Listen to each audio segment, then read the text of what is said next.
आखिरी लाइट बुझते ही कभी सोचा है, अगर हॉस्टल के अंधे कॉरिडोर में आधी रात को आखिरी टिमटिमाती बल्ब भी बुझ जाए तो क्या होता है। मैंने ये सच अपनी आंखों से देखा है और उस रात के बाद आज तक सो नहीं पाया हूँ। हमारे हॉस्टल का टॉप फ्लोर लगभग खाली पड़ा था।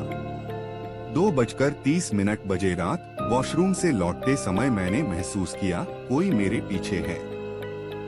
कदमों की धीमी धीमी आहट, मगर कॉरिडोर खाली। फिर अचानक आखिरी बल्ब फ्लिकर करके बुझ गया। उसी पल किसी के भारी भारी सांस लेने की आवाज गूंज उठी।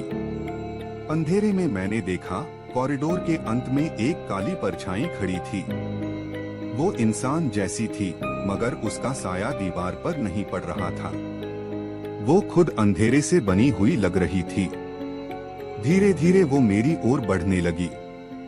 फर्श की लकड़ी चर-चर करती, लेकिन उसके पैरों की कोई आकृति नहीं दिखी। मैं कांपते हुए भागा और कमरे में जाकर दरवाजा बंद कर लिया। पूरी रात जागता रहा।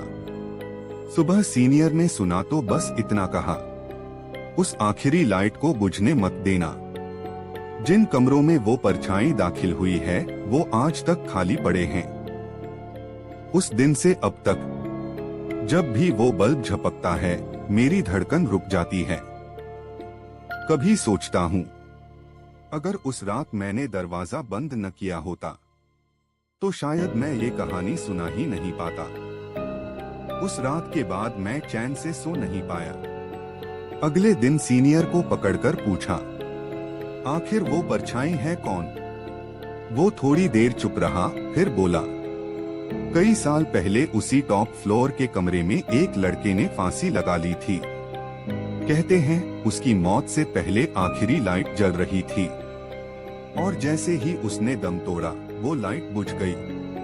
तब से जब जब वो बल्ब झपकता है उसकी परछाई उसी कॉरिडोर में लौट आती है।